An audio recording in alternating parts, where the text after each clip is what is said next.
नमस्कार प्यारे छात्रों, आप हैं Rajkumar Patel sir YouTube channel पर। आज हम इस वीडियो के माध्यम से कक्षा छठवीं की हिंदी पुस्तक की विविध प्रश्नावली 3 का संपूर्ण हल इस वीडियो के माध्यम से आपको बता रहे हैं। तो शुरू करते हैं। सबसे पहले है प्रश्न क्रमांक पहला, सही विकल्प चुनकर लिखिए। का नंबर का प्रश्न है, केरल को नारियल का कहते हैं, तो केरल को नारियल का बगीचा कहते हैं। पहले विकल्प को सही करेंगे हम। हाँ नंबर का प्रश्न है, सेवा के कार्य को ईश्वर मानते थे, तो सेवा के कार्य को ईश्वर मानते थे महात्मा गांधी। तीसरा विकल्प इसका सही है, महात्मा गांधी। तीसरा है, आरुणि के गुरु का नाम था, तो आरुणि के गुरु का नाम था धौम्य। पहला विकल्प इसका सही है। घ नंबर का प्रश्न है, सदाशिव गोविंद कात्रे को कहा गया है, इनको परमानंदम माधवम कहा गया है। तीसरा विकल्प इसका सही है। पांचवा है, समाज शब्द में एक प्रत्यय लगाने पर बनने वाला शब्द है, इसमें एक प्रत्यय लगाएंगे समाज में तो बनेगा सामाजिक। दूसरा विकल्प इसका सही है। प्रश्न क्रमांक दूसरा है, रिक्त स्थानों की पूर्ति कीजिए। का नंबर का प्रश्न है, अपना काम सफाई से करना खालिस्तान को भाता था। इस खालिस्तान में लिखेंगे महात्मा गांधी। खा नंबर का प्रश्न है, बसंत के स्वागत में खालिस्तान गीत गाती है। इस खालिस्तान में लिखेंगे प्रकृति। अगला प्रश्न है, गा नंबर का, परमानंद माधवम की मृत्यु सन खालिस्तान में हुई। इस खालिस्तान में लिखेंगे 1970 ईस्वी में। चौथा है, रुपए की खालिस्तान पहचान है, यहाँ लिखेंगे हम अंतर्राष्ट्रीय। आप रुपए का चिन्ह देख रहे हैं, रुपए की अंतर्राष्ट्रीय पहचान है। पांचवा है, सहज शब्द में ता प्रत्यय लगाने पर खालिस्तान शब्द बनता है, तो बनेगा सहजता। आगे देखें प्रश्न क्रमांक तीसरा है, निम्नलिखित प्रश्नों के उत्तर एक शब्द या एक वाक्य में लिखिए। का नंबर का प्रश्न है, केरलवासी किस चीज के शौकीन हैं। इसका उत्तर है, केरलवासी, केरल के लोग नृत्य और संगीत के बड़े शौकीन थे। दूसरा प्रश्न है, खा नंबर का, शीला की रुचि समाज सेवा में कैसे उत्पन्न हुई। इसका उत्तर है, लेखक के घर पर ना होने पर एक दिन उनका पुत्र सोनू छत से गिरकर बेहोश हो गया। मोहल्ले और आसपास के जिस किसी ने भी सुना वह सहायता के लिए दौड़ पड़ा। गरीब अमीर सभी अस्पताल में सोनू को देख रेख के लिए धन और बल से तैयार थे। इस सब को देखकर बेहोश हुई लेखक की पत्नी को ज्ञात न हो सका कि यह सब क्या है। उसने होश आने पर असंख्य लोगों को सोनू की सहायता के लिए देखा, वह दंग रह गई। साथ ही शीला के अंदर लेखक के सिद्धांतों के प्रति आस्था और विश्वास पक्का होता चला गया। जो समाज की सेवा में तत्पर रहते हैं, समाज उनकी सेवा में तन मन धन देकर सेवा करता है।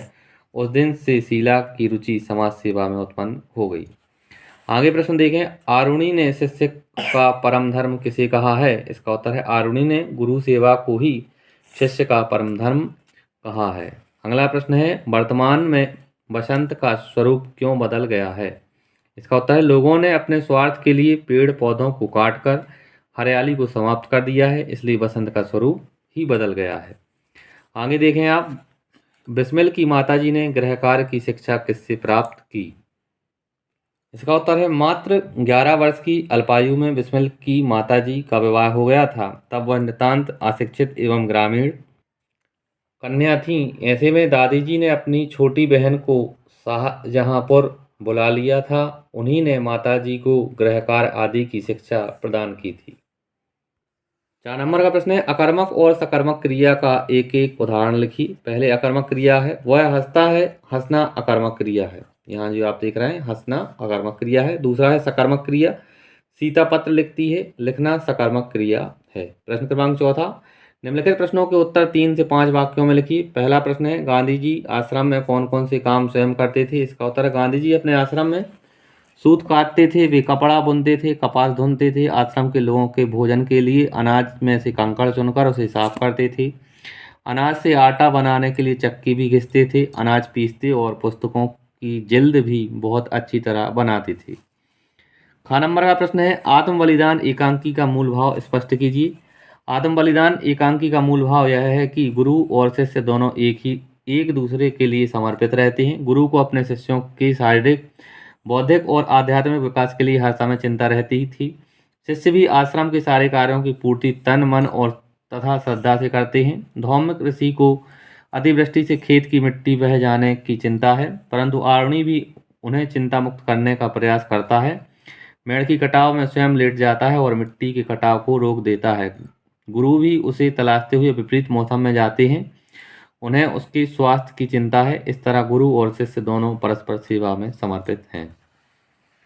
आगे देखें, क नंबर का प्रश्न है, हमीर ने कर्तव्य का महत्व किस प्रकार बताया। इसका उत्तर है, हमीर रणथंभौर के राणा हैं। वे माहम शाह को अपने यहाँ शरण देने का वचन देते हैं। दिल्ली के बादशाह खिलजी ने उसे मामूली गलती के लिए फांसी की सजा देने का आदेश करके उसे जेल में बंद कर दिया। वह जेल से फरार होकर रणथंभौर पहुंचकर अपनी सुरक्षा की गुहार लगाता है, जिसे राणा अभयदान देते हैं। राणा हमीर के सामंत और सरदार सभी इसके विरुद्ध हैं, लेकिन राणा ने अपनी क्षत्रिय तत्व और राजपूत होने की श्रेष्ठता बताते हुए उसकी सलाह नहीं मानी। उन्हें शरणागत की को सुरक्षा देना राजपूत का कर्तव्य बताया। उसकी पूर्ति के लिए अपनी आन मान शान की परवाह नहीं करते हुए यहाँ तक कि वे अपने प्राणों की आहुति देने से भी पीछे नहीं हटते। राजपूत धर्म की शरणागत वात्सल्यता एवं सर्वस्व समर्पण ही उनके लिए कर्तव्य पालन की बलिवेदी है।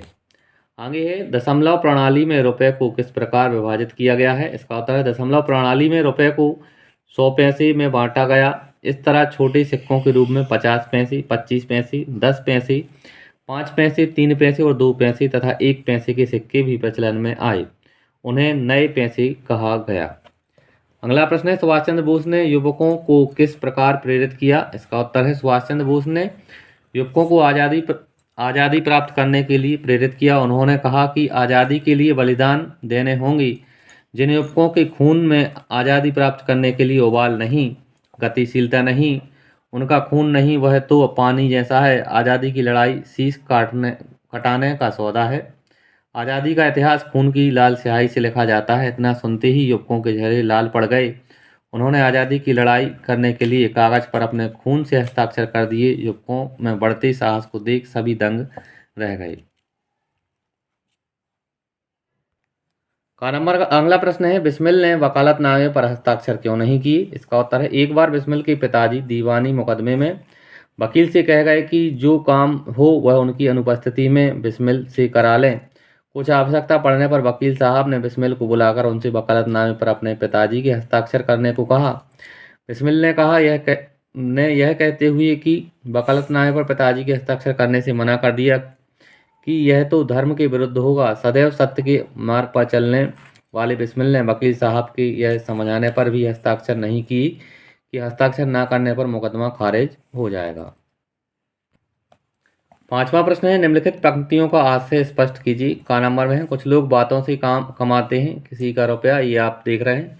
इसका हमें आशय स्पष्ट करना है, तो इसका आशय इस प्रकार से आप लिखेंगे।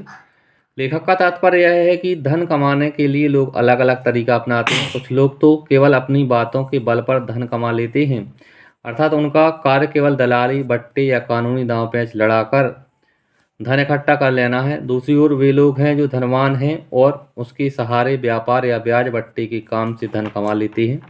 इनके अलावा कुछ लोग अपने दिमाग से ही धन कमा सकते हैं, लेकिन ऐसे लोग जल्द ही बूढ़े हो जाते हैं। उन्हें रक्तचाप और हाथ पैर के जोड़ों का दर्द शुरू हो जाता है। लेकिन वे लोग जो अपने हाथ पैर से परिश्रम और बुद्धि के बल से के योग से भी धन कमाने वाले होते हैं, ऐसे लोग प्रायः किसी के सामने अपनी लाचारी नहीं दिखाते, वे स्वावलंबी होते हैं।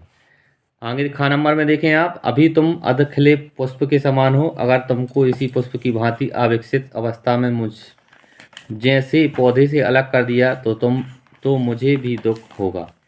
इसका आशय है, धौम अपने से उपमन्यु को बताते हैं कि वह अभी आधे खिले फूल के समान है, वह अभी पूर्ण फूल नहीं बन सका है। एक अधखिला फूल अपने पौधे से अलग कर दिया जाए तो वह अधखिला ही मुरझा जाएगा। उसका विकास तो हो सकेगा पर उसका जीवन भी खतरे में पड़ जाएगा। इसी तरह उपमन्यु अभी तक अविकसित फूल के समान है। उसे विकास के लिए अभी अपनी गुरु रूपी पौधे के आश्रय की जरूरत है। यदि उसे गुरु रूपी पौधे से अलग कर दिया गया तो पुष्प रूपी शिष्य उपमन्यु अपनी अविकसित अवस्था में ही अपने अस्तित्व के लिए अनिश्चय की स्थिति में आ जाएगा। इसका गुरु रूपी पौधे को अपार कष्ट होगा। प्रश्न क्रमांक 6वां है, निम्नलिखित पंक्तियों का भाव स्पष्ट कीजिए। यहाँ कुछ पंक्तियां दी हैं। दुख है मेरा मन, कुछ तो अब दुख बांटो। जंगल ही जीवन है, जंगल को मत काटो। यहाँ दुखी है मेरा मन।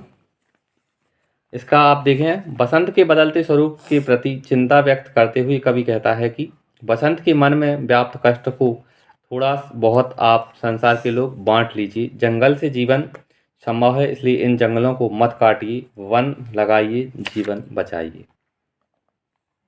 आगे खा नंबर में देखें, आज़ादी का संग्राम कहीं पैसे पर खेला जाता है, यह शीश कटाने का सौदा नंगी सर झेला जाता है। इसका अर्थ है तुम्हें ध्यान रखना चाहिए कि यह आज़ादी की लड़ाई कभी भी पैसों के आधार पर नहीं लड़ी जा सकती। यह तो सिर कटाने का सौदा है, व्यापार है। इस सिर कटाने के सौदे को नंगे सिर ही झेलना पड़ता है। 7वां प्रश्न है, 2 देशों की मुद्राओं के नाम लिखी। यहाँ अमेरिका की मुद्रा का नाम है डॉलर, जापान की मुद्रा का नाम है येन। 8वां प्रश्न है, वीर रस से ओतप्रोत किसी कविता की 4 पंक्तियां लिखिए। यहाँ है, सारी जनता हुंकार उठी, हम आते हैं, माता के चरणों में यह लो, हम अपना रक्त चढ़ाते हैं। प्रश्न क्रमांक 9वां है, निम्नलिखित गद्यांश को ध्यान से पढ़कर नीचे दिए गए प्रश्नों के उत्तर लिखिए। यहाँ एक गद्यांश दिया है, आप देखें। इस गद्यांश को पढ़ के आपको नीचे प्रश्नों के उत्तर लिखना है। प्रश्न क्रमांक पहला है, स्वावलंबन किसे कहते हैं? इसका उत्तर आप देखेंगे, अपने ही बल पर काम करने को स्वावलंबन कहते हैं। दूसरा प्रश्न है, रिक्त स्थान, आप यहाँ देखें, रिक्त स्थान की पूर्ति कीजिए। स्वावलंबन खालिस्तान भी सिखाता है। इसका उत्तर आप लिखेंगे, कर्तव्य परायणता। स्वावलंबन जो है वो कर्तव्य परायणता सिखाता है। तीसरा प्रश्न है, स्वावलंबी पुरुष को किस किस से सम्मान मिलता है? इसका उत्तर देखें आप, स्वावलंबी पुरुष को समाज, राष्ट्र और जाति से सम्मान मिलता है। और चौथे प्रश्न में लिखा है, उपयुक्त गद्यांश का उचित शीर्षक दीजिए। तो उपयुक्त गद्यांश का उचित शीर्षक होगा स्वावलंबन। प्रश्न क्रमांक 10वां देखें आप, अपने प्रधान अध्यापक को एक प्रार्थना पत्र लिखिए जिसमें अपने भाई के विवाह में जाने हेतु 3 दिवस के अवकाश की मांग की गई हो। अथवा है, अपने मित्र को पत्र लिखकर होली मनाने के लिए अपने अनुभव लिखिए। इसका उत्तर अपन इस प्रकार से लिखेंगे, सेवा में श्रीमान प्रधानाचार्य महोदय, शासकीय पूर्व माध्यमिक विद्यालय इंदौर मध्य प्रदेश महोदय, विनम्र निवेदन है कि मेरे बड़े भाई कौशलेंद्र सिंह का शुभ विवाह दिनांक 17 अप्रैल 2025 को होना निश्चित हुआ है। मुझे भी उनके विवाह में उपस्थित होना है, अतः दिनांक 16/4/2025 से 18/4/2025 तक का अवकाश देकर मुझ पर कृपा कीजिए। धन्यवाद। आपका आज्ञाकारी शिष्य दिनेश सिंह भदौरिया, कक्षा 6 का। यहाँ आप तारीख डालेंगे। इस प्रकार से ये पत्र आप आवेदन पत्र आप लिखेंगे। इसके अथवा का जो प्रश्न का उत्तर था, आप छात्र इसको यहाँ से लिखेंगे। ये पत्र है, होली मनाने के अपने अनुभव आपको इसमें लिखना है। तो ये आपको पूरा वीडियो को आप रोक के इसको नीचे तक आप लिख सकते हैं इसको।